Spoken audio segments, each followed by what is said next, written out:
善悪の区別がつかない人も大学に行く時代なので、北海道でフラン女子大学在生コンビが彼氏を殺害したそうです。なんか、彼氏を殺して、キャッシュカードの暗証番号かなんかを聞いて、十数万盗んで、で、逮捕されるっていう。いや、だから、すごいっすよね。半年後に別れたいかなんか言ったので、それにムカついた彼女が友達だったりとか、年下の男の子とかを呼んで、で、ボコボコにして、その後に彼氏の持ってた荷物を川に捨てて、聞き出したキャッシュカードで、ATM からお金を盗むって言うんですけど、捕まらないと思ったのかわかんないんですよね。たまたま殴り殺してしまいました。であれば、まだ警察に行って事情を話せば、情状酌量の余地はあったんですよ。で、下手をすると、これ強盗殺人なんですよ。人から殺して、金とキャッシュカードを奪って、コンビニでお金を下ろしたってことなので、お金のために人を殺したよねっていうのになってしまうと、強盗殺人だと、多分無期懲役最高あるんじゃないかな。で、一応もう20歳なので、成人なので、普通には少年院とかではなくて、刑務所コースなんですけど、その女子大生2人は。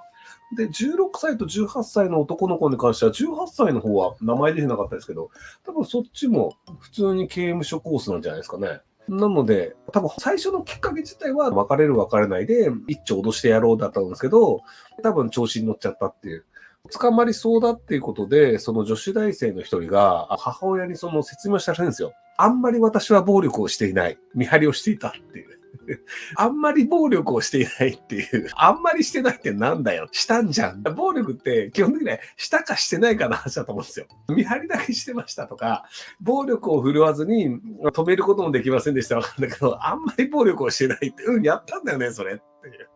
あんまり暴力を振るってないんだったら許されるみたいな、そういう感覚もすごいなと思うんですけど、だからそこら辺のモラルの崩壊が最近だいぶ増えてる気がするんですよね。たまたまニュースであって、ツイッターでも書いたんですけど、神奈川県の派出所に勤務している警察官が知り合ったおじいさんの家に行って、通帳と実印を盗んで、警察の制服のまま銀行に行って、警察手帳を出して、警察官なんで持ち主に頼まれましたって言って、現金700万引き出すっていうので捕まったんですけど、捕まるに決まってんじゃんっ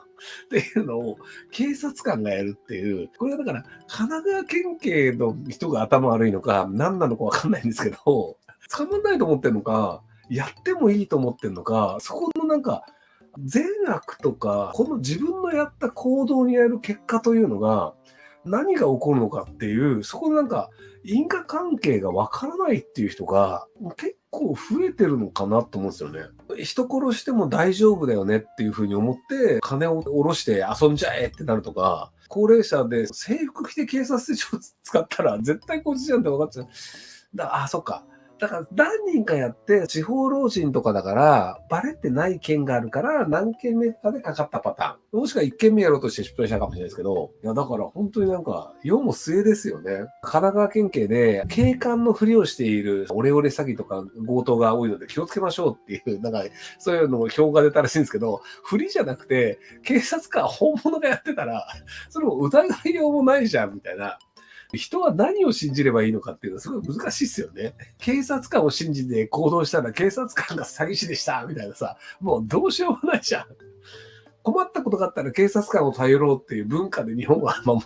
ってんのにさ、警察官が犯罪をしますってなったらさ、どうしていいかわかんないじゃん。いや、だから本当に日本のレベル、モラルというのは、徐々に下がってると思ってはいたんですけど、結構下がる速度というのが、だいぶ変わってきたなっていう気はしますね。日本で暴動が起こるかもしれないよねとか、日本の治安悪くなると思うんですよみたいなことって僕、何年か前から言い続けてたと思うんですけど、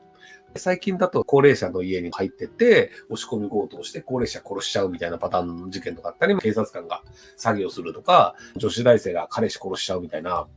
日本全体の治安が悪くなってるって話じゃなく、一部底が抜けちゃってる人たちが出始めるってことだと思うんですよね。じゃあアメリカも犯罪が多いですとか、5秒に1回人が死んでますとか言われるんですけど、で、それもみんながみんな悪いやつなのかってそうじゃなくて、これやっちゃいけないよねっていう、底が抜けてる人がそれなりに多いという問題なんですよ。だから僕が知ってるアメリカ人で人殺すやつ一人もいないんで、みんながみんな悪くなってるって話じゃなくて、治安が悪いというのは、これ以上やっちゃいけないよねっていう感覚がずれてる人の人数がだんだん増えるという話だと思うんですよ。なので結構それが、底抜け脱線ゲーム的な人が日本ではちょっと増えつつあるのかなっていう。なので僕の知ってるアンカーソンの人たちは全然まともで、そうだから、高齢者の人が家にいるだけで、ベランダのガラスを割って闇バイトの輩が入ってくるっていう。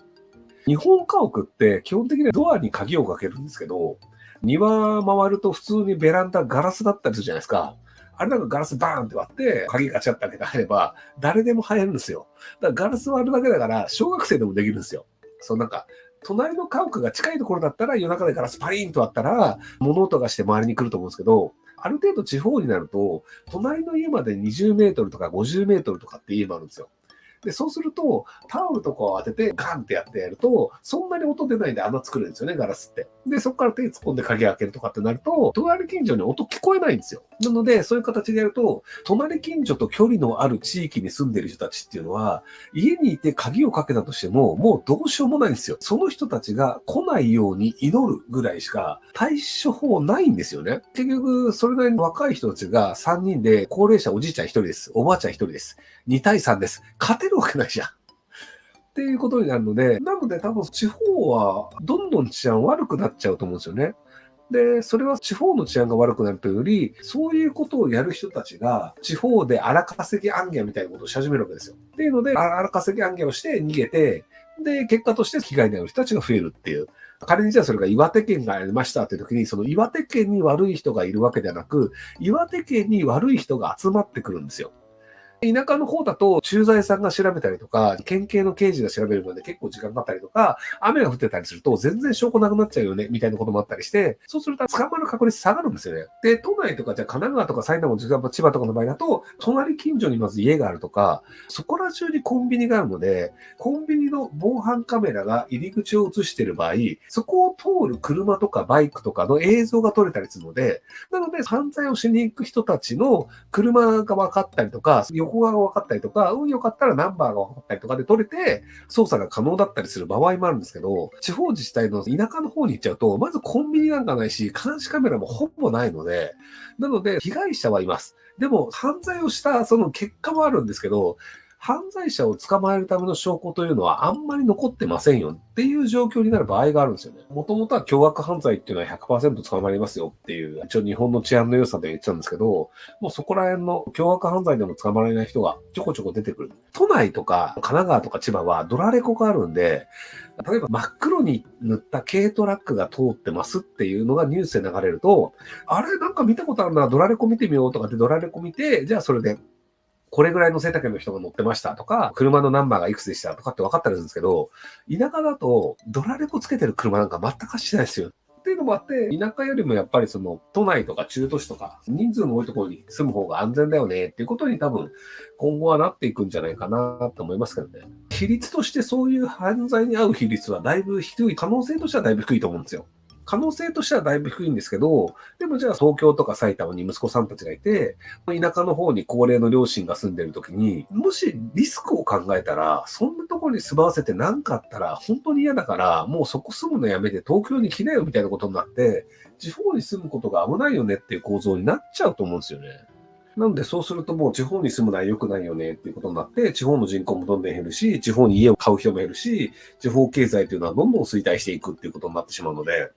だから別に高齢者だけじゃなくても、例えばじゃあ子育て世帯です。30代のお父さんとお母さんと新生児で寝てる時にいきなりベランダバーンって割られて、10代の若者3人来て金出せって言われたら、やっぱ30代の男性でも勝てるわけないんですよ。で、新生児もいるわけだから下手なことしたらもうダメだから、もう謝ってお金全部持ってってください。何でも金でも持ってってください。っていうぐらいしかできることないんですよ。協力的な態度をとって、どうか殺さないでくださいっていう以外に選択肢ないんですよね。最近だとどうか殺さないでくださいって言ってたおばあちゃんも殺すっていう闇バイトの人がいたんで、もうどうしようもないんですけど。っていうのを考えると、やっぱり若い人でも地方で家を建てるっていうのも怖いよねってことになっちゃうと思うんですよね。アメリカの場合は10文化なので、最悪10で打ち返すっていうのができるので、まだ田舎に家を買うっていうのは可能なんですけど、日本の場合は打ち返すっていうのができないんで、基本的にはもうそういう被害にあったら、強盗の人の慈悲、殺さないでくださいというお願いを聞いてくれる人に期待するしかないんですよ。強盗に期待をしてお願いをするっていう、そんな人生嫌でしょ。今まで生きてきて自分の人生、自分の命が残るか残らないかを強盗に決めてもらうみたいな、そんな人生嫌じゃん。っていうことになっちゃうんですよね。はい。だからまあ東出さんみたいな家に銃がある人だったら撃ち殺して普通に人間食べてみようとかって食うかもしれないですけど、普通にあんま人間とか食べないんで、はい。ご視聴ありがとうございます。今回の動画はこちらからの切り抜きになります。